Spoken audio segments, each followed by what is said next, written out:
channel. Please subscribe my channel. ಎಲ್ಲರಿಗೂ ನಮಸ್ಕಾರಗಳು. ಈ ವಿಡಿಯೋದಲ್ಲಿ ನಾವು 10ನೇ ತರಗತಿಯ ಸಮಾಜ ವಿಜ್ಞಾನ ವಿಷಯದ ವ್ಯವಹಾರ ಅಧ್ಯಯನ ವಿಭಾಗದಲ್ಲಿ 16ನೇ ಅಧ್ಯಾಯವಾದ ಬ್ಯಾಂಕ್ ವ್ಯವಹಾರಗಳು ಎಂಬ ಅಧ್ಯಾಯದ ಪ್ರಶ್ನೋತ್ತರಗಳನ್ನು ತಿಳಿಯೋಣ ಮಕ್ಕಳೇ.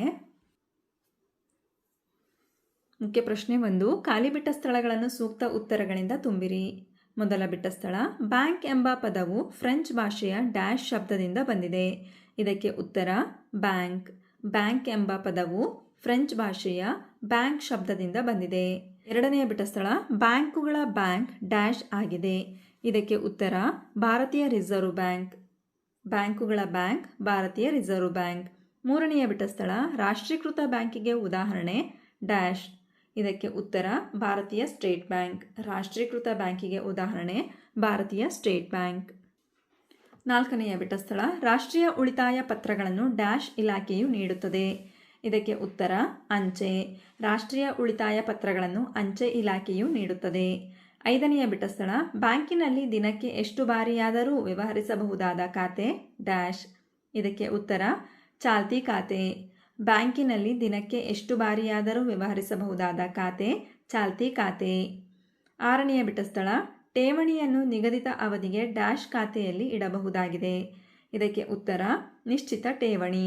ಠೇವಣಿಯನ್ನು ನಿಗದಿತ ಅವಧಿಗೆ ನಿಶ್ಚಿತ ಠೇವಣಿ ಖಾತೆಯಲ್ಲಿ ಇಡಬಹುದಾಗಿದೆ. ಮುಖ್ಯ ಪ್ರಶ್ನೆ 2. ಈ ಕೆಳಗಿನ ಪ್ರಶ್ನೆಗಳಿಗೆ ಗುಂಪುಗಳಲ್ಲಿ ಚರ್ಚಿಸಿ ಉತ್ತರಿಸಿ. ಪ್ರಶ್ನೆ 7. ಬ್ಯಾಂಕ್ ಎಂದರೇನು? ಹಣವನ್ನು ಠೇವಣಿಯಾಗಿ ಇಟ್ಟುಕೊಳ್ಳುವ ಮತ್ತು ಸಾಲವಾಗಿ ನೀಡುವ ವ್ಯವಸ್ಥೆಗೆ ಬ್ಯಾಂಕ್ ಎನ್ನುವರು. ಪ್ರಶ್ನೆ 8. ಬ್ಯಾಂಕಿನ ವ್ಯವಹಾರಕ್ಕೆ ಸಂಬಂಧಿಸಿದಂತೆ ಗಮನಿಸಬಹುದಾದ ಗುಣಲಕ್ಷಣಗಳನ್ನು ಪಟ್ಟಿ ಮಾಡಿ. ಉತ್ತರ ಬ್ಯಾಂಕಿನ ಗುಣಲಕ್ಷಣಗಳು: ಹಣದ ವಹಿವಾಟು, ಸಂಸ್ಥೆ, ಠೇವಣಿಗಳನ್ನು ಅಂಗೀಕರಿಸುತ್ತದೆ, ಸಾಲ ಕೊಡುವುದು, ಲಾಭ ಮತ್ತು ಸೇವಾ ಭಾವನೆ, ಸಂಬಂಧ ಕಲ್ಪಿಸುವ ಕೊಂಡಿ, ಏಜೆಂಟ್ ನಿಯೋಜನೆ ಮತ್ತು ಉಪಯುಕ್ತ ಸೇವೆಗಳು, ನಿರಂತರ ವಿಸ್ತರಿಸುತ್ತಾ ಹೋಗುವ ಕಾರ್ಯಗಳು, ಬ್ಯಾಂಕಿಂಗ್ ವ್ಯವಹಾರ, ಹೆಸರಿನ ಗುರುತು. ಪ್ರಶ್ನೆ 9. ಬ್ಯಾಂಕ್ ನಿರ್ವಹಿಸುವ ಕಾರ್ಯಗಳಾವುವು?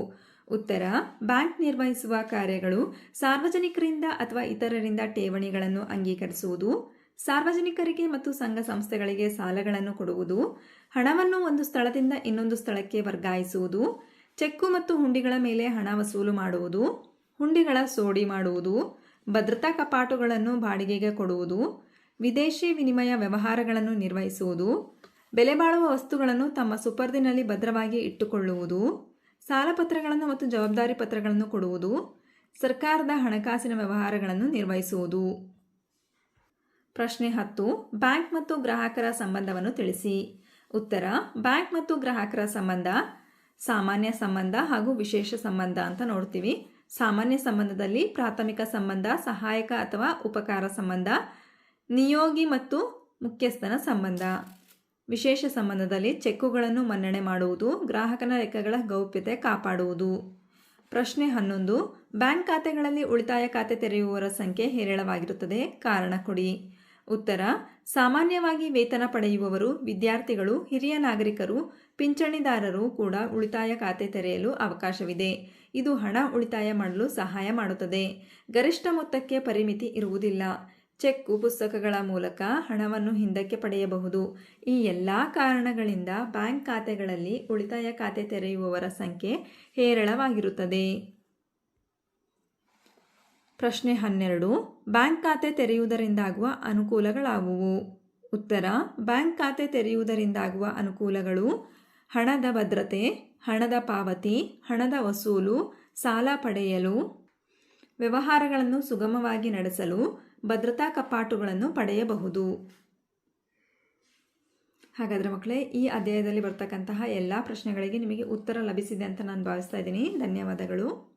ನಮ್ಮ ವಿಡಿಯೋ ಇಷ್ಟವಾದಲ್ಲಿ ಪ್ಲೀಸ್ ಸಬ್ಸ್ಕ್ರೈಬ್ ಮಾಡಿ, ಲೈಕ್ ಮಾಡಿ, ಶೇರ್ ಮಾಡಿ, ಪ್ರೋತ್ಸಾಹಿಸಿ.